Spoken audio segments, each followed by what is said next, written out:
Today to the podcast, I welcome my friend Robbie Bent, who has dove extremely deep into the space of breathwork. And I was super skeptical of breathwork, as I have been of all health things over the last 15 years, but especially the last couple of years, it's been coming out more and more and more. It seems so simple. Why would it have such an effect on physiology? Yet the more I practiced with it, especially doing holotropic breathwork for the first time a couple of years ago, to now doing it more regularly, it is super transformative. People like Wim Hof have popularized it quite a lot as well. And Robbie has the best platform that I've seen anybody do. So he combines music and a guided breathwork session, sort of like how Headspace or Calm or some of these other apps work for meditation, but walks you through and changes your state completely. I've done it a few times and it is phenomenal. So we dive a lot into Robbie's background in this one, but a lot on the science of breathwork. We chatted before our podcast, I think with Ben Greenfield on the podcast, how he does breathwork. And this is far more detailed about the ins and outs and everything in between of breathwork. So tune into this one and I hope you guys enjoy. This episode is brought to you by White Oak Pastures, a fully regenerative farm based out of Bluffton, Georgia. If you guys don't know how obsessed I am about regenerative agriculture, you probably haven't been around listening to this podcast for a long time. This is a type of farming that mimics natural ecosystems to restore the loss of soil, biodiversity, and best of all, pulling carbon out of the atmosphere. I recently actually just purchased a farm here in Texas to start learning about this myself, but White Oak has been around doing this for decades, and it shows in the research.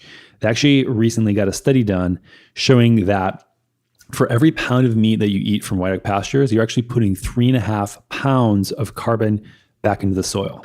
When you have this ecosystem where all the animals work together, you actually get carbon pulled back into the soil. Whereas the fake meat, Beyond, Impossible, et cetera, they put 4 pounds of carbon into the atmosphere.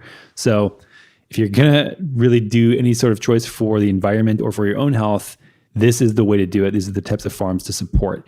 I love their products, and not only their animal products, which they have a bounty of, all the way from the classic chicken, turkey, pork, and beef, but also guinea, duck, rabbit, goose, etc. I mean, this is what it takes to have a regenerative model. And you can try them all today for 20% off with code NATURALSTATE. Just head to dranthonygustin.com/meat to check out some of my favorites. I love all their products, but one of my favorite is actually a wild card here. You probably wouldn't be able to guess, but it's their beef tallow body wash, which I use daily instead of soap. So if you want to try out some of the best regenerative meat on the planet, head to dranthonygustin.com/meat and use code NATURALSTATE for 20% off your order. This episode is brought to you by Element, or LMNT, which is an electrolyte beverage brand founded by Rob Wolf, Luis Villasenor, and Tyler Cartwright. 2 of 3 of those guys have actually been on the show to talk about why they started this company and their background in this space. But mainly they have worked with literally thousands of people. And these are some of the most qualified experts that I learned a lot from in the early days of when I was doing keto and helping research and help a lot of people. And the number one thing that these guys saw was that people were having an extremely hard time switching to low carb because they were simply not getting enough electrolytes. But as you guys know, I often complain about the supplement industry is full of absolute trash, that people using artificial ingredients, fillers, sugar, etc., and they could not find an electrolyte that met their standards, not only from lack of ingredients, but not having the highest amount of sodium, potassium, and magnesium that they thought needed to exist in certain ratios. So they launched Element, and I drink them myself daily. So I've been a long time user, basically since the first day they launched. And whenever I go back to eating keto or lower carb after eating moderate carbs, I need these things at least a couple times a day, or else I feel like crap. Especially in the summertime here in Austin, Texas, where it's 150 degrees every single day, and I'm working out outside, playing basketball, hanging out with friends, and sweating my face off. I typically have up to 4 of these in a day. My favorite is the citrus salt, which is the original one, but the raspberry and habanero are also my favorites as well. So if you guys want to hear more about Element and my favorites and why I use it, head on over to drinklmnt.com/TNSP. That's drinklmnt.com/TNSP. Robbie, thank you for joining me today. Yeah, I'm excited. It's my first kind of like big podcast, and I really respect what you guys do. So I'm super excited to be here. First podcast, I'm sure you've done plenty of chats with friends though, prepared for this. Yeah, I mean, we sell our product in our physical space kind of every day. So definitely like love talking about our vision and our products. It's kind of my life's mission, what I'm building now. So I'm just, over the moon. It's awesome, man. So we talked about, I think only one other time on this podcast about breath work. It was the last time Ben Greenfield was on. We chatted about how he's incorporating a lot of this really interesting, like with his kids to get them in a certain state. And he's basically said that they pick it up super effortlessly, which is really interesting, but wanted to get you on to dive much deeper into it. I think much like how meditation has gone through this phase of being taboo, then being generally accepted, and now it's taboo if you don't do any sort of like mindfulness or meditation. I think that breath work is going to have a similar wave over the next 10 years. And you're one of the top people that I consider as far as experts in the space. So yeah, I mean, excited to just talk all about this stuff. But I guess before we dive into the nitty gritty about it, just curious as far as how you got on this path, like what got you so excited about this? Yeah. So I had a startup about 10 years ago, went through a pretty massive failure. Kind of lost my whole company, had to fire 60, 70 people, personally lost everything I had, along with friends' money, family money, and was kind of like living in my basement. And success was really important to me. At the time, I'm kind of seeing all my friends who had like finance and consulting jobs crushing it. And I just felt like a complete failure and was just thinking like, how am I going to get out of this slump? I don't even know what to do next. I was really, really down. And so I started listening to Tim Ferriss and some of these productivity podcasts and learned about meditation. And so meditation was sort of my first entry in. And through meditation, I actually learned about this thing called a Vipassana retreat. And so for listeners that don't know, it's 10 days of silence focused basically on your breath and your body with 10 hours of meditation per day. So like extreme discipline, but it really allows you to sort of feel what you're supposed to from meditations. Before I played with it a lot, 30 minutes on Headspace, 20 minutes on Headspace, and kind of struggled to understand what I was supposed to be doing. And through that Vipassana, it really changed my life. During that Vipassana, I also learned about psychedelic medicines, which we can get into later. I flew to Peru and did 4 ayahuasca sessions, like deep in the jungle. Kind of took like legitimate, like a rower, it's like a canoe, like 40 minutes into the jungle, into stilted huts. And I had mentioned, during this time of this startup, I'd been struggling with addiction problems for 10 years. And that's why I was kind of like really trying to find something more, trying to figure out like, why are these problems for me? And after the ayahuasca, I've actually been sober ever since. So, any issues with like drugs and alcohol are behind me. And I found an immense amount of happiness, mostly as a result of a meditation practice, almost daily, and then psychedelic medicines in a therapeutic way every once in a while. And I kind of came back after those things and was trying to teach my friends about them for 5 years. And I just found that for my friends, I'm 35, a lot of them are too busy. They're not interested in spirituality. They kind of know about meditation. Like you said, like I've downloaded Calm, tried it 5 times, and we're just like, nothing's happening. And so it's just really sad to see. And then on the psychedelic medicine side, like there's huge stigma. I shared Michael Pollan's book with my mother, and she kind of said, you guys are, yeah, I get it. Michael Pollan's serious and there's all this research, but you're doing drugs. And it's just been very difficult to find these things that bring you into the present moment and make you happy, and then get people on board with them. So I've been like just obsessed of what is the experience that's going to bring the person who's overwhelmed, stressed, always on their phone, consistent emails, social media. Like if you're feeling stressed and overwhelmed right now, that's the norm from what I've seen from everyone I know. So what is the path to bring you into this like present moment state that meditation and psychedelic medicines can do? It's going to help like the average person. So I've kind of been experimenting with things that are easier and kind of create a feeling initially. So they're like your first step on your mindfulness path, right? And then I just sort of saw my first like intro to this stuff was through Wim Hof. And so I went to, my fiance introduced me to this really cool, like, day with Wim Hof. And I'm like, who is this guy, like he's insane. It was so captivated. Like it was kind of like 100 people in a giant inflatable ice bath, like singing a song. It's crazy. And I went into the ice bath and felt like, wow, like I feel like my mind has stopped. This is a meditative state, but you're in it physiologically, and the norepinephrine in the brain triples when you're exposed to cold. So you think, hey, this could be dangerous. And so your brain's saying, be aware, be here. Like any to-do list, emotions, that stuff just fades. And so it's kind of, wow, this is it. Like this is the way to get people to be more mindful in like a fun way. And then that same day we did a breath work, and I tried the breath work, and, you know, in 20 minutes, like a single session, you can change the blood gases. You're basically blowing off so much CO2. Your blood vessels are constricting. You're slowing the blood flow to the brain. And as a result, you're creating space from your thoughts, which is kind of what you're trying to do for meditation, but it's happening physiologically.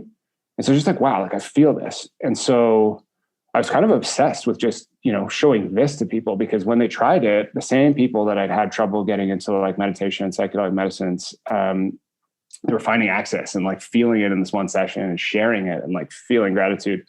So it's really amazing. I'm trying to focus now everything around creating that first step in a way that's like cool and fun. And for me, struggling with addiction, like I didn't want to go to a group therapy session in some weird like doctor's office. I didn't want to admit that there was like something wrong with me. I just want to feel better. And so where is that space, you know? And then I kind of looked at fitness, and fitness is really interesting because I don't know if you remember, but 10 years ago, you're at 24-hour fitness in the US, or like Good Life, you know, maybe 15 years ago. And it's not a community. It was like this weird gym that you would go to and be working out. The lights were on, and all of a sudden like SoulCycle and boutique fitness came along and made it into a social experience. It's kind of thinking like, why, where is that for mental health? Like, where can you learn about sort of some of these amazing mental health practices, but in like a fun way that's not, there's something wrong with me. That's really, you know, I'm doing this for fun, and I'm sharing gratitude with others as like a practice. So that's a bit about the mission and like my story and why this is important to me and kind of how I got started on the path. Yeah. It's amazing. I mean, what was it like when you came back from Peru the first time and you sort of re-entered this life that you had left? I mean, I was over the New Year, I was in Costa Rica for a week, just unplugged, and came back to even Austin, where like I love my life here. And it was just overwhelming to be around just the constant reminder of like how much work there is to do and all the obligations and all the achievements and like all my friends and everything they're doing. So I have to imagine that that delta between you when you came back and when you started telling your friends about your experiences was pretty intense. What was it like? So I'd already been telling them about meditation for kind of a year before that. And it was already kind of like a little strange, you know, the way they were looking at me. It didn't vibe with a lot of my friends are like from business school and bankers, consultants. And so I came back, and I, luckily enough, had met my fiance, and you know, our first date was right after I got back, and she picked me up from the airport. And just kind of a funny story, random, but you know, it was like, hey, you want to come meet my mom and grandma, who were just like wanted to have lunch for me. So our first date was actually lunch with like my mom and grandma, which if like, you know, you go on dates, you're not like expecting to show up and there's someone's grandma there. And then my grandma was like, yeah, I think this is going to be the girl Robbie marries, like first date. And then it ended up coming true. So she is just a beautiful soul. We work together on breathwork and the physical space we're building. But she was very into the stuff. She was the one who brought me to the Wim Hof event. And so what was really important about coming back is having that rock who was into healthy habits. She doesn't really drink. So it was immediately like I had somebody to continue what I'd learned with. And so I was like on fire when I came back. Like when you come back from one of these retreats, you just feel amazing. Like there's a 6-week period where you feel like you can do anything. You can conquer any habit. You can let go of things you don't need. You just feel like, wow, the world is an amazing place. And you can use that time to implement new habits. And it makes it much easier to implement habits, which is what I think is the real power of psychedelic medicines, is like, it's just like making change in your life. And so it's so important to have that. And I've seen so many people go on these psychedelic medicine retreats and then sort of come back and they don't have the community, the social network to like implement these changes, or even the knowledge that like, hey, these changes are important. And so it worked for me because my fiance was there. She supported me and we did this stuff together. Like, you know, she taught me about fasting and like ketogenic diets and a bunch of different supplements. And so we kind of like got into this world together. And as a result, I've been able to sustain. But so that, you know, having that power and realizing that, hey, it's all about community kind of led into us building one of the reasons why we're building like the physical space and the space for breathwork. Yeah. I mean, I think that you're saying before, when people have addictions that they're trying to deal with, there's like this weird, I'm broken and I must be fixed element to it. But I think even beyond that, addiction is just a really strange thing where we sort of like have this 0 or 1 definition of it. And it's like, either you're not addicted to things or you're addicted and you're broken. And now you must go through this like really long path of like social shaming almost. And what I think most people don't even realize is how much they're dependent or addicted on to everything. So it doesn't have to be like hard drugs, alcohol, you're like missing work because you're too hungover, things like that. It could be your phone. It could be eating. It could be so many other things that it's just like compulsive behaviors that are filling voids. I mean, it's like, if you can't go without something for a while, like if you can't go without anything, like if you can't meditate for an hour daily, easy, like there's probably something underlying going on. I'm just curious as far as like how you think about most people and how they operate through the world and just like being aware or unaware of addictions and the spectrum that they can have. Pretty deep question.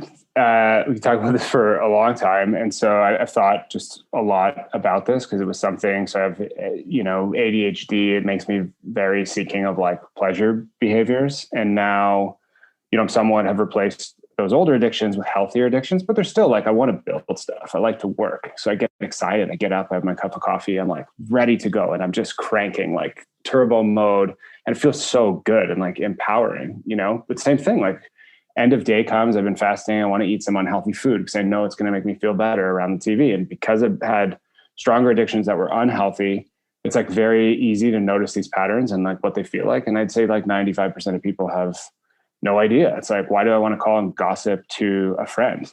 Why do I want to go and eat like sweets and snacks? Why do I want to go and like watch TV? So I would say like everyone has desires based on underlying beliefs that happened when they were children. And so another power of like meditation and psychedelic medicines and to a large degree, like breath work and cold exposure is self-awareness, is starting to understand why these desires are there. It's not even saying like, hey, these need to change. You know, it's just kind of like noticing them. And that's sort of the first step. And just like noticing, most people won't even know in their day, like, how do I feel? If I asked you at the end of the day, like, how did you feel today?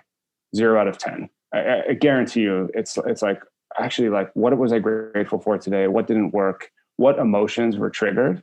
Like, people will not know. So a lot of these tools are just kind of giving you the ability to dig in more to like, how are you actually feeling? And not necessarily to even change it, but just to understand yourself and what's going on. I think there's a tremendous amount of power there. I think a lot of people think that they need to create some narrative behind why this is the case.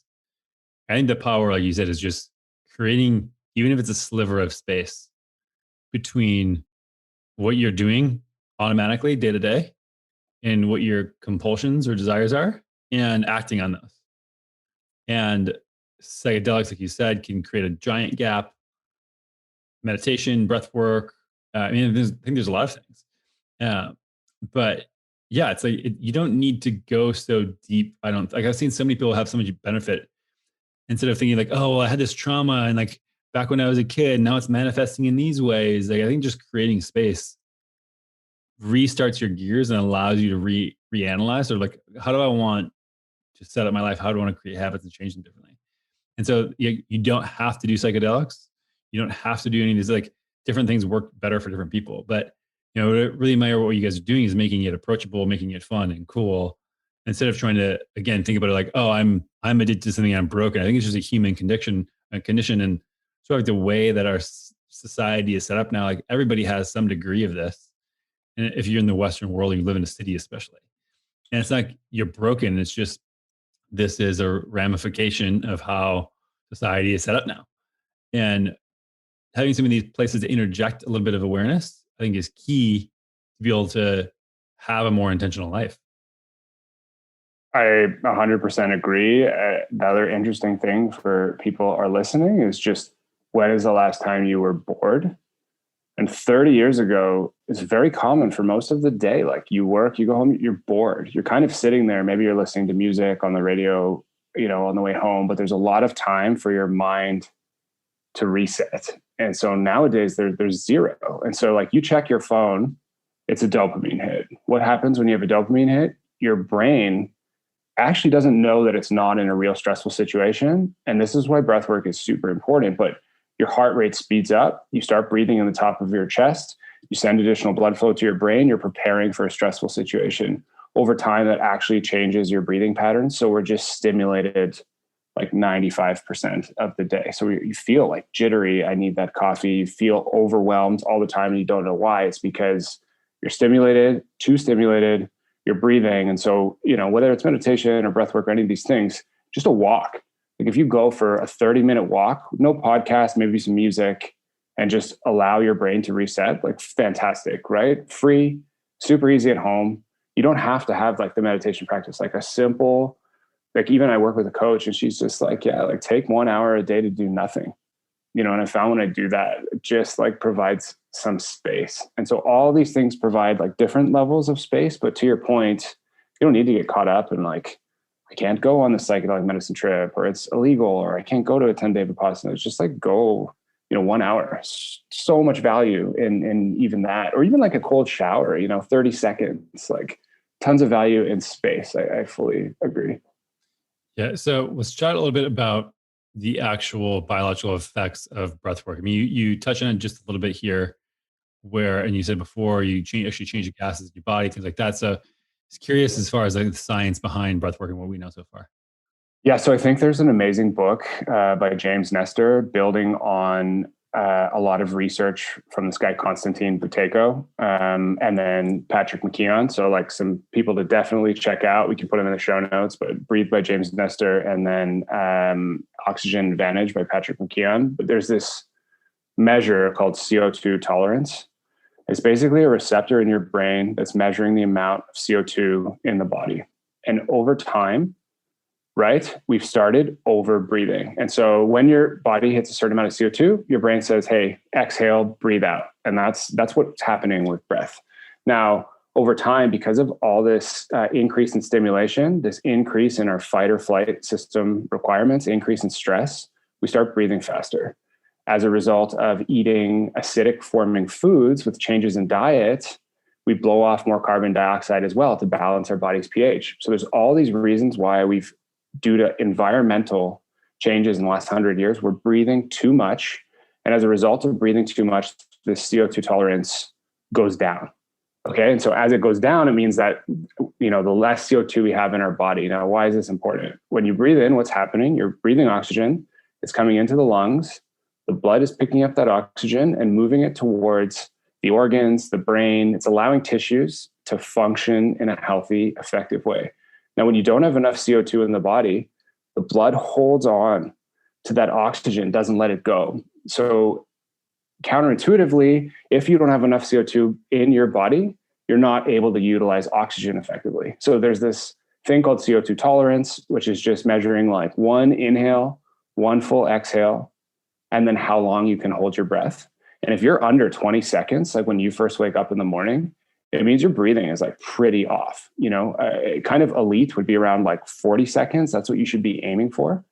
And so this is going to impact your ability to get oxygen to the brain. What does that mean? Like anxiety, lack of effectiveness, lack of focus. It's going to impact your ability to bring oxygen to your organs. So it's going to impact your sleep. So it's like, you think about eating food, your diet, hydration, sleep, you're taking 25,000 breaths a day. Like the key thing your body needs to create nutrients is oxygen, right? Like it's just as important as food. So the fact that we're not focused on our breathing patterns when the oxygen and our body's oxygen efficiency, like our VO2 max, drives almost all processes is crazy. And I would say, like, based on this book, Breath, and people I've talked to in the space, the number of people that are over breathing is massive. Even professional athletes are often over breathers. So there's like all kinds of cool things which we can dive into to kind of like reduce that CO2 tolerance. But from a foundational health level, that's like one of the main things to be focused on. Yeah. And so, yeah, I mean, what are some of these things? Obviously, breath work is one of them, like intentional, but I mean, are there any other things besides directly just training it that can be beneficial here? Yeah, so there's a couple of super cool things. And so this is like one of the benefits to just improve sleep and daily anxiety, and it's increasing the CO2 tolerance. So there's a whole style of breath work around that. That's like breathing less. So there's a number of things for that, but then there's a couple other cool benefits about breath work, more for emotional release and trauma release, we can talk about after. But so for improving CO2 tolerance, like mouth taping is one. Sounds super crazy, but at night, we'll tend to breathe through our mouths. And so if you're waking up in the middle of the night to go to the bathroom, if you're waking up with a dry mouth, it means you're mouth breathing, you're dehydrated, and you're ruining your breath for the next day. So I actually, sounds pretty insane, but I tape my mouth when I go to sleep. And I've noticed significant changes in my heart rate variability on my Oura ring because my respiration rate is changing. So I noticed my respiration rate actually decrease on my Oura ring. And as a result, my HRV increases because my breathing is changing. And so there's a huge link between HRV, which is like our body's measure of stress response, and our respiration rate. So that's one super easy one. There's tons of different mouth tapes online. You can also just go to like a pharmacy and just buy normal tape and tape your mouth shut. Two, there's a pretty cool product called the Relaxator, and it's an Anders Olsen product. It's just a $25 plastic soother. You put it in your mouth while you're working. So another time when your breath is likely to become off is if you're in front of a computer all day, consistently getting dopamine hits, you're consistently breathing from the chest. It's called like email apnea. So you're just sitting here. Every time you get excited, you test your breath when you concentrate. And my team has legitimate videos of me just like breathing so heavily. And I have really good breathing patterns, but like breathing so heavily, just like, and like laughing, like sending it out in our Telegram chats, just like, man, like he's going too hard. So you put the soother in your mouth while you're working, and it provides tension on the exhale. So it works your diaphragm, strengthens your diaphragm, and just kind of ensures that you're breathing consciously the entire day. And I've seen massive benefits in both my breathing patterns, my focus during work, and my anxiety levels in general. And then the third is like legitimate breathing exercises. And so, one you might do, a very, very simple one, a couple times a day, is just breathing through the nose very slowly, extending the diaphragm in the stomach. So feel your stomach, expand, breathe through the nose, slowly deep into the diaphragm, and then slowing the exhale as much as possible, to the point of over like 5, 7, 10, 15 minutes, feeling a hunger for air. So almost like I want to gasp and breathe in, but I'm just at that edge. And what you're doing is retraining that CO2 tolerance. And then once you get the habit of breathing really slowly, so let's say like inhaling 4, exhaling 8, something like that, you can add little holds to the end. And you can even do this for a walk. And you can track how well you're doing by how far you can walk on your breath hold. So maybe you're doing a breath hold every 5 breaths for 15 steps. And then the next day it's 16 steps and then 17 steps. So it's just something, if you're walking on your own, like kind of like we were talking about before, getting this 1 hour of space, you can just add these simple breathing exercises in. It doesn't require any music or any guidance. It's just like, I want to breathe as slow as possible to reset my CO2 tolerance. So if you do those 3 things, breathing through the nose, using mouth tape to ensure, using some type of conscious breathing tool while you're working, like your breath patterns are going to skyrocket in only a couple of weeks. Yeah, I think that the mouth taping thing is, people get a little weirded out by that. And I think the most common thing I hear from people when you suggest this type of stuff is, well, why do I need to work on this? And the same thing occurs. I mean, when I was in my clinic, especially when I was having people do like really basic movement patterning, it's like how they walk or how they sit down or stand up. People think that, oh, this is just a way this is an unconscious activity. Why do I need to train an unconscious activity? My body's got this. Well, our environment has shaped our unconscious activities to be unnatural. And we, for example, with movement, have sat in chairs all of our life, have had shoes on, like haven't used our joints at end range of motion for a really long time. So a lot of times you have to just actually repattern the brain so that the automatic and unconscious behavior becomes what it should be. And same thing with breathing, where, I mean, I think that we can look at even morphology of the jaw, and the food we eat growing up causes our jaw to grow differently and our tongue to sit in our mouth differently, and causes just the breathing patterns itself to be different, let alone the things you're talking about of people are stressed all the time. Like our environment is just super unnatural. And this leads to unnatural, unconscious patterning. So yeah, I'm really curious. So I'm going to Africa in a couple of weeks to hang out with some tribes there, hunter-gatherer tribes. Oh, And cool. I'm looking at their movement patterns. I'm going to like just sort of study like, okay, humans in a real environment, what is going on? And I'm actually really curious as well to see how they breathe. If it's out of their mouth, if it's out of their nose, like especially when we were like hunting and stuff like that. And a lot of these things that I've seen no data on hunter-gatherer populations and the way they've breathed. Maybe James Nestor has some little hidden gems there, but I mean, these are these things that like, what should a human really be breathing like? And how do we bring this back and try to normalize it in a way that isn't super complicated?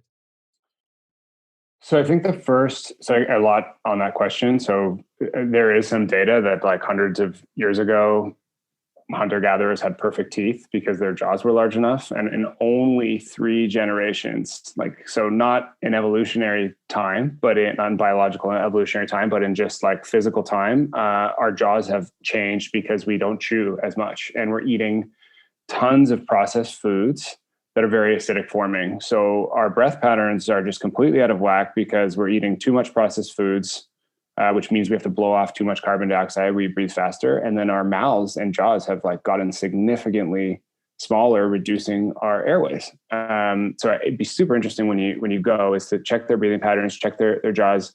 In James Nestor's book, he quotes that like there wasn't even the need for dentists hundreds of years ago because our jaws were larger. So their teeth weren't malformed. So that's like a really cool thing. Now, I think, how do you get people interested in this from a health standpoint, right? And for me, what really led me to like notice there was a response was tracking my heart rate variability. And so I saw Gustin's heart rate variability last year, your partner in Perfect Keto, and it's off the charts. And I'm like, why is this guy's HRV so much higher than mine? And I also noticed his respiration rate was significantly lower. So it's kind of looking at that and like wondering, like, I have all the healthy practices, I'm eating healthy, I'm meditating, I'm going to floats, I'm getting sunshine. Like, why can't I get my HRV up? And so that was the thing that kind of led me on this path to like research more of the foundational aspects of breath. And so if you're looking and, you're testing your CO2 tolerance, you're gassing out during exercise, you're feeling anxiety, like it's very clear that breath is sort of the foundation. So I think the first point into getting people to feel like this is important is showing them the metrics that like, hey, your HRV sucks, right? Which requires an Oura ring. So it's not the easiest thing to do. And then, hey, your CO2 tolerance isn't good. So like if you're listening to this podcast, check your CO2 tolerance. And if it's under 20 seconds, it's a chance your conscious breathing day to day is affecting your sleep, your anxiety levels, your stress, your exercise. So I think with that one test, it's just a really good signal that like, hey, if I'm not feeling good, this is probably one of the reasons why. And this is just when you wake up, breathe one breath normal, one breath out normal, and then hold? Yeah, and you're going to hold until, not like hold to your max because you can manipulate. You're going to hold until you feel the first urge to breathe, which is often like your diaphragm contracting. And there's tons of like, we can put a nice link in the show notes to an exercise on our platform to just kind of allow people to test their own CO2 tolerance.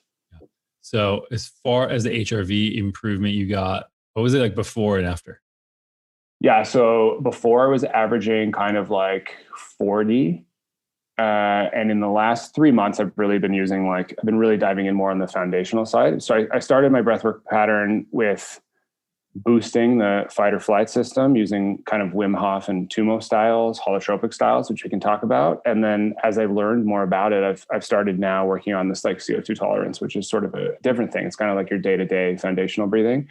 And since I started the mouth taping using this like soother, kind of doing breathwork exercises on our own site. My respiration rate has went from 18, 19 down to 15, 16. And then my heart rate variability has went from like average 40 to average 70. So pretty significant change. Yeah. I mean, what I've seen working with people looking at the HRV too is people who have way higher amounts of trauma and addiction and all of these things sort of lumped in. Their HRVs, their baselines are just so much lower than people who don't. And the breath thing makes total sense when looking at, oh, okay, you just tell your body with breath and like being able to breathe out for 8 seconds at a time is just telling your brain like, oh, there's no threat here. And so like continuously practicing, there's no threat here, even though it's not related again to, oh, what happened when I was younger that like I now feel stressed all the time. You don't even have to worry about that. You just retrain your body like, hey, it's now different where we are. Recontrol these unconscious behaviors. I mean, that's fascinating that jump just from doing these couple steps. What about your sleep quality? Sleep quality has always been pretty good. And so, I'm pretty intense about this stuff too. I've read like Why We Sleep, super huge fan of 8 Sleep. I have the bed. So I'm really about like, ultra dark room, really cold room, really good air purifier, blue blockers at night. I feel like sleep is kind of just as important as, breath, exercise, hydration, all these like pillars. So sleep has been pretty good. I do notice from the mouth taping, and I know you said it's weird, and I actually thought it was weird, and I was like, nobody's going to do that. But when I use the mouth tape, I have significantly better sleeps. Like I wake up and I feel like just ready to go. So again, if you're breathing poorly for 8 hours straight, obviously your brain's not getting enough oxygen because you're over breathing. Your blood vessels are constricting. Like legitimately, when you're over breathing, you're sending signals to your blood vessels to constrict. And as a result, they're not pulling enough oxygen to your organs. So yeah, like you're going to feel shitty when you wake up. So yeah, again, sleep, mouth taping sounds weird, but like give it a try and see what happens. Yeah. So I didn't know this about the whole difference between Wim Hof, holotropic, et cetera, and the foundational stuff that you're talking about. So you want to break down I guess more, you said that they're anti-anxiety or anxiety. Like what term did you use there? Yeah. So there's 2 types of breathing. Basically all these different methodologies break down into two things you're doing in the body. You're into what's called the autonomic or like automatic nervous system, which is your vagus nerve connecting your brain to all the organs in your body. And it has a sympathetic network. So think like fight or flight, or a parasympathetic network, which is rest and digest. Now, when you breathe deep into the lungs, the bottom half of the lungs are where the nerves are for the parasympathetic network. And when you have a long, slow exhale, you're stimulating those nerves. So deep inhale, long, slow exhale, you're telling your body to rest and digest. So before a meal, 5 minutes of kind of inhaling 4 through the nose, exhaling out 8 is going to move you into that rest and digest system. Most of the time, the problem is we're turning on that fight or flight system through rapid breathing. So right now, if you had like a notification come on that you're thinking about, you'll start breathing rapidly. Your body thinks you're in stress. If you just consciously breathed, let's say 2 seconds in, 1 second out, kind of a hyperventilating, you're going to turn on that fight or flight system. Now, having the fight or flight system on all day, not very good, right? You're over breathing, reducing blood flow like we just chatted about, but turning on the fight or flight system consciously for a short period of time can be an amazing tool. So if you think, and this is holotropic breathing, Wim Hof style breathing, it's a lot of the stuff we do on our platform, and it's kind of helping you move away from like grief, difficulty by turning off the conscious mind through this style of breathing, like really pushing the gas pedal on the nervous system. We're able to create space from these challenging emotions. It's kind of like, if you think about it, this is a really good analogy, but like 100 years ago, 200 years ago, through all of human evolution, we would be hunter-gatherers. So 4 hours a day, we're maybe hunting. The rest of the day, we're relaxing. There's not all this incoming stimulus. And so your only fight or flight is turned on when it needs to be. Now we're kind of stuck in this in-between state, just like always hovering. So you think about a professional athlete, like, they're training those few hours a day and then they're resting. And the best athletes are amazing at resting for recovery. So this Wim Hof, this holotropic style breathing is used to really push yourself so that later in the day you feel just like relaxed, relief, energizing. And so what's happening is like you're pushing your nervous system so hard, you're constricting your blood vessels, you're stopping the blood flow to the brain, that you're shutting down the thinking mind. And you can feel this in 20 minutes. So, you're stressed about COVID, you're stressed about your financial situation, you have these loops just playing in your mind. And if I tell you, hey, go try this meditation, you're going to sit down and you're going to be thinking about these loops. And it's like, wow, this is so hard for me. I'm stressed, right? But if I physiologically tell you, hey, we're going to improve, we're going to speed up your breath rate, and we're going to physiologically change the state of the brain, it becomes much easier to get space from those emotions. And also it becomes easier to sort of process these emotions. So I don't know if your listeners know too much about trauma. It's basically stored energy in the body. So it's, something happens to us when we're young. And as you said before, it doesn't have to be like, I was assaulted. It can just be in grade 2, I went to give a speech and all the kids made fun of me, or I spilled something and my mom yelled at me. It's like an experience of rejection or failure that's stored in the muscles at a cellular level. And so if you think of, an animal, when it's attacked, you see it like shaking out this physical trauma. And so humans store that. And so these breathing patterns can shut down the conscious mind and allow us to start processing that trauma, processing these emotions, resetting the nervous system response and letting go. And just like you said, it doesn't have to be, hey, I'm thinking about this thing, I'm dealing with it on a cognitive level. It's like at the physical, at the deeper level, at the autonomic level, we're just processing and letting go. And that's where the power of these holotropic experiences, these Wim Hof experiences lies. They can really, really create emotional change. Yeah. I mean, it sounds really counterintuitive. Like if you're stressed, you should do stressful breathing and restrict blood flow to your brain. But it sounds aggressive, but I mean, this is very safe. So people don't have to worry about that. Yeah, and the trauma being stored in the body keeps the score is a really excellent book. It's I think my fiance's favorite book. She refers it. I mean, I think I can't go 2 days without hearing her refer somebody reading that book. Talks all about this type of stuff. But yeah, I mean, there's like these experiences certainly change. Like I did one of your breath sessions recently. It was a 30-minute one. And it was kind of this interesting, like cyclical, almost like mix of holotropic breathing, which we can get into what that is in a second, and like Wim Hof. And every time I've done these things too, especially holotropic, is like the first 15, 20 minutes, they suck because you're like, why am I doing this? What's going on? I'm wasting my time. And like the wheels are just turning. At least this isn't my experience. I don't know if this is common for other people. And then after that, it's just like the volume just starts turning down and down and down. And yeah, it's just like a complete state change. And I think it's sometimes challenging for me to be aware like when I need to have that state change and then have the courage to like not just keep doing this work or achievement or whatever and be like, okay, I need to slow down and change the state. But yeah, it's if people haven't experienced it, it's a very wild, like it takes a little bit to get there. And the same thing happens when you're working out a lot of times. It's like almost like a warm up. You go out there, start working out, don't feel like it, feel low energy. And then 20 minutes in, you're just grooving. You're breathing well, you're moving really well, and you just want to keep going. And the same thing happens with this type of a breath work. So yeah, it's challenging at first to get into it, but that's why I like the program you have is like you walk people through and they don't have to think about it. So as far as like holotropic versus Wim Hof, et cetera, like how would you explain the difference between those? Kind of like how you've created a different protocol for them? Yeah, so holotropic is created by this guy, Stan Grof, who was one of the leading LSD researchers in the world. And he created the Holotropic Protocol to sort of continue research on altered states of consciousness. And so it's very well documented, well defined. It's traditionally 3 hours of breathing at as fast a pace as possible. So you're blowing out as much carbon dioxide and oxygen saturation, like your levels will drop completely.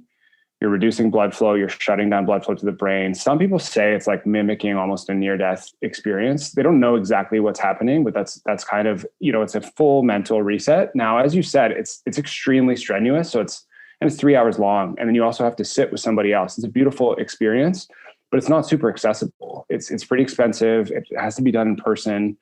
So it's kind of something that you would do once in a while. And so we were thinking like, okay, this is really beautiful, but how do we make this accessible to somebody that they can do it safely at their house at a really accessible price point? And then we also thought like, can we make the breathing itself a bit easier? So we really ease into it with shorter rounds of what's called like hyperventilation. It's like breathing really fast to kind of get you going, and then could we combine things like a coconut oil to lubricate the mouth and nose so that when you're breathing, it just makes it much easier to get into that state. And so I think there's a point of what I don't want to happen is like, oh, it's just too hard, so I'm not going to do it.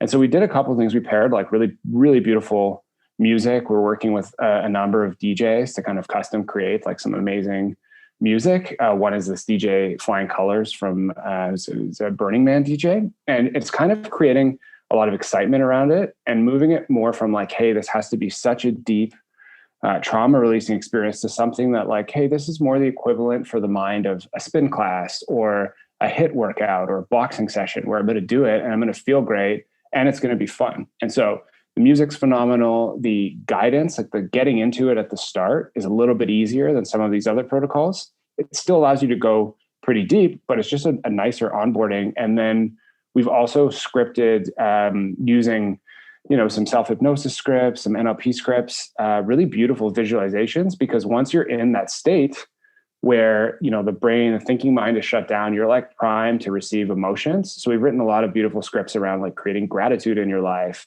finding self-love, releasing guilt, releasing fear. And so I've kind of really developed, again, using like these famous exercises, a combination of like breath work, music, guided visualization that I think is unique and special and that people seem to really like as a way to kind of like attract those people who are more into the science-backed modern approach.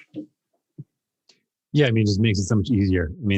I've done holotropic breathing, I don't know, maybe like 7 or 8 times. I did one in person. I was like, okay, I can do this on my own. And even finding music that matches, that works along with it is challenging. And that's part of the thing. Like you should just let go, but sometimes like the music would be too intense or not intense enough or whatever. And I really enjoys how like basically you guys design this whole thing together, and it's like an experience that you don't have to worry about. So like it helps with the music, it helps with you guiding it through. And it's phenomenal, and it's like Headspace or Calm, but better and for breath work. Is how I described it to my friends last night. I was hanging out with them. So that's my endorsement of it. But yeah, it's phenomenal, and I think that like 10 minutes is good, whatever. But I think that sweet spot for me, at least, is like that post 15, 20 minutes. Because when everything starts to change. And like, I just noticed myself also. So like the last one I did was 6 rounds, probably 5 minutes a round or something like that. And I was like, okay, I'm on the second round and there's 4 more to go. And then like the third one, and I was like, 3 more to go. And like, yeah, I think it's the 4th one. And then it was over. Like that's like that's that brain turning out like you talked about, which is just like really fascinating to like see, like just observe my brain doing that and tracking and then losing track. And I had a great day. So I think that stuff is, it's obviously effective. So that is really great. But I think another cool thing that you're working on is like creating spaces around this. And I think it's something that needs to exist. Justin and I have talked about it for years. When we lived in San Francisco, around what we wish would have existed, which was like the Soul Cycle or Barry's Boot Camp, of all of these things that everybody who like sort of like interested in these fringe health things are interested in: cold plunge, sauna, breath work, meditation, etc. So curious as far as how you're building that out and like what your vision is there. Yeah, this is like my ultimate life passion. Like I left a pretty senior role at Ethereum to do this full time. It sort of led to the breath work as well, and like doing the breath work in a physical space. But yeah, I'm just this is my life mission, is to create social spaces for people that are healthy. And half of it has to do with my addiction problems in the past. So for 4 years, I didn't want to be in bars. Like we talked about coming back after this ayahuasca retreat. It's like, what are you going to do socially that's not around alcohol in North America? That's like still normal, right? And so my fiance, again, found a bathhouse. We went to this little Russian bathhouse, and we would go drive 30 minutes out of the city, and we'd go every week. And it was like a, dry sauna, cold plunge. And then we also lived in San Francisco and Berlin, and every place we lived, every conference we went to, there would be a crew of like 20 people that end up at one of these bathhouses. And so I was kind of looking at it and just like, why is this experience so amazing? Like you wake up the next day, you had a way better conversation than you normally have. Nobody's on their phone. You feel great. You're not hungover. You had an amazing sleep. And it was like, that's awesome. And so like little WhatsApp groups were forming. So kind of was like pretty obsessed with this idea and like using it as part of my life. And then one of my partners invited me to come back to Toronto and build something with him. And so I came back here, and, first thing, the house I moved into didn't have cold water. And so I'm pretty obsessed with the ice baths. And I've been doing the cold showers, like I told you, since this Wim Hof journey. And so we do like lean startup style and just build an ice bath in my backyard. Not only that, I reach out to this really cool company, Morozco Forge, who builds ice baths in the US out of Arizona. They have an awesome product, and say, hey, like I can't afford your ice bath, but what if I flew you out to Toronto? Could we build it together? And so my partners were like, they're going to tell you, no way. Like, what are you talking about? And so sure enough, they're like, yeah, we've never been to Canada. We'll come. So they gave me their whole parts list. I ordered everything. We spent a weekend. We built it by hand. They were like so nice. And then we started having every day, like 5 people over and working on our craft, like taking people through the ice, combining sound bowls, combining like koshi chimes, essential oils, all the different senses, wrapping it in a way, like you said about breathwork, like how do you make this ice bath like fun and get the common person into it? And so after like legitimately 1,000 people in the summer, I'm kind of like, okay, there's something really interesting here. Like I would look outside, I'd be having a coffee, and there'd be people in my backyard hanging out like, yo. So okay, this is a weird thing. Like, what if we turn my garage, like it's getting cold, what if we turn my garage into a space? So kind of go in the garage, spend 6 weeks, put in an ice bath, a sauna, like a beautiful tea room, but like bootstrap it. We just built it ourselves, and we kind of opened it and think like maybe it'll be a cool event space for a bigger space we build. And then people start coming. The first week, it's like 2,000 sales, then 4,000, and then 8,000. And I'm like, all of a sudden we're doing like 30 people a day, and communities being built. People are becoming friends. And like, not only that, we realize it's not just the hot, cold and the health. It's like the entertainment value around it. So I like to think of it as like a Soho House aesthetic meets like a Soul Cycle or spin class or Barry's boot camp coaching. And so now we're experimenting with like sauna, complete dark. There's a drum being played. Everyone's like letting go, chanting, or a partner ice bath where there's an eye gaze and they're like taught to connect and feel each other's heartbeat, or like 3 ice baths in a row. They come out when they're shivering and do a trauma release exercise. So now it's about like the artistry around this hot and cold, and being like the best in the world at creating these amazing, again, like kind of mental health experiences, but in a way that are like super cool. So some of them are like setting an intention in the sauna and using the heat to like lock that in, or like working on subconscious limiting beliefs in the cold. So we kind of see this happening and people getting really engaged, huge WhatsApp group. And we realize that what we want to build is, 40-person sauna, amazing sound system inside, like you're almost at like a bar or a nightclub. And then in the sauna classes, so like breathwork class, meditation class, stretching, movement, towel waving, which is like a European modality, different venic treatments, and then in the ice bath programming also. So you'll come and you can use the space. Sometimes there won't be programming. You'll just drop in, and sometimes there will be programming, like I just mentioned, and you'll kind of come for about an hour. You'll hang out in the tea room, and the idea is to provide you with a place where if you're into meditation or biohacking, or you're an entrepreneur, or you're some type of creative, there's like a new space for you that's healthy. And you can come and you can, feel normal, socialize. And if you think about like also a social experience, like you're doing something you fear with the ice bath with a group of people. So you're like conquering, achieving something together. And it's an adrenal effect that like makes you feel present, and you don't have a phone. So like you think about when you want to connect with somebody, it's It's like we've all ramped up our state. We're now in a sauna together with nothing to do but chat. It is like the best social experience or lubricant for a social experience like I've ever come across. Is I made thousands of friends in the last year, just like being in here all the time. Like we're closed now because of COVID, but just signed a lease for a second space, our flagship space, downtown Toronto, aiming to open as soon as the vaccine is out and we're able to. But with this mission in tow, is like we're creating the social space for people to hang out in a healthy way and meet other people in these sub communities of like, hey, I want to feel better. I want to be happy. I want to learn.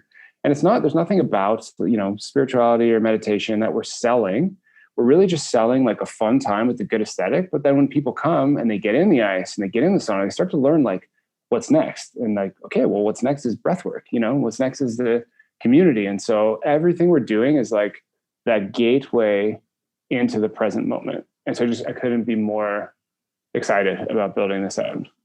Yeah. I mean, it's amazing. There's so many things in here to dive into. I mean, I think that people are realizing after they couldn't see anybody for a while, how important social connection actually is and experiences in person are. And I think, there's so many things in life where we have this pendulum swing. And I think we swung so far to trying to connect with people on devices. And we saw what that's doing to our mental health, destroying everybody. I mean, look at how people are engaging online. It's insane. And I think that just bringing people together, that alone, in a setting, like you said, where you can't use a phone is already going to be successful in a spot that I would want to go to. I think that another interesting thing is that we know about physical fitness for the last 100+ years. It's been a thing that, gyms, and, we've gone through some ebbs and flows, starting to be more community-based, but I don't think anybody's really talking about mental fitness. Anytime we talk about mental health, it's like, oh, mental, you're mental, you're a crazy person. And like, we wouldn't have that same stigma around somebody who's physically fit. It's like, oh, you work out, great. This is a healthy behavior. I think that there's this large shift to more mental fitness. And I think that it's really great to put in physical elements and almost bridge people from physical fitness to mental fitness using things like cold plunges and saunas and things like that, where you have this little bit of feedback. Like, oh, my body feels different and now my mind feels different. And then that is a loop. And I think that, you basically have like a mental fitness facility. That's how I think about it. Yeah, like one of the cool things that we've implemented and that just kind of came from, a bunch of other courses that I'd taken was this idea that in the ice bath, you're in a flow state, right? And a flow state is just a state where the thinking mind shuts down. And it happens like through exercise, through your passion, through creativity, art, journaling. And so the ice gets you there. And because of the norepinephrine, you're, finding that like increase in like mood, attention, everything is fading away. So now when you're in that flow state, like what do you do? And so we have people set an intention and we just say, well, what's an intention? It's like a feeling you want more of in your life. So maybe it's patience, bravery, and it's kind of explained in a way that's like science backed. So for the mainstream, they're like, okay, I get it. I know what a flow state is. And I have a feeling I want more of my life. I want to feel more self-love. And so in the ice, we guide you to say like, remember a time you felt that self-love before. And something I'd learned from this amazing coach, Thais, was that you can change your subconscious mind through repetition and emotion. So that's setting an intention, right? So you get in the ice bath and you feel into like, okay, I want to be more brave. Well, I remember when I felt brave quitting my job, or when I felt brave standing up to that bully. And in the ice, in that flow state, you feel into that. And there's a guide telling you that. And so none of this is like hokey or fake or like energies. It's just very simple, like basic thought exercises that people probably just haven't ever done before. And then you're using the hot and cold to put their mind in a state where they're very receptive. So just like you said, like you come in for this like fun thing for the body, but then you're getting a mental fitness workout in a way that's like, it's very like it hits home for people. And I've just seen this now, like thousands and thousands of people go in and come out and we're like, wow, I remember this time when my child was born and I like felt the love. And you're like, so I really think that, providing experiences where people can feel their emotions, like massive, massive opportunity for the future of social. Yeah, man. Well, you're doing a great job. I can't wait to visit your spot in Toronto when it's open. And then hopefully soon after that, the Austin location that'll press you into opening. Do it. Yeah. And so where can people find the Breathwork website, which is what you're not paying me to do this. This isn't a sponsored thing. I just really love it. And I think it's a super approachable way people can start, like not everybody can build a nice bathroom sauna and do a lot of stuff. So this is like a really good sample of how to do it. And like I said, like a Calm or a Headspace, but better. And with Breathwork is how I describe it. So really curious if you're going to go for that. Amazing. So www.inwardbreathwork.com and the Instagram is @inwardbreathwork. Cool. All right, Robbie. Well, thank you for your time, man. Thanks so much, Anthony. That was, first one in the book. So I'm super grateful it was with you. All right, brother. Take care. Thanks. Thanks for listening to this episode of the Natural State Podcast. Hope you enjoyed it. And if you did, I'd really appreciate you heading over to whatever service you're listening to this podcast on, dropping me a 5-star review and your thoughts on the show. This helps us get discovered by more people and spreading the good gospel of health. And if you want to stay plugged into all of my self-health experiments, recent research and books that I'm reading and my interpretations of those things, products that I'm testing and thoughts on all things related to health, check out my free weekly newsletter called The Feed. You can sign up for that at dranthonygustin.com/thefeed. That's dranthonygustin.com/thefeed. Thanks again for tuning in and your support of the Natural State Podcast.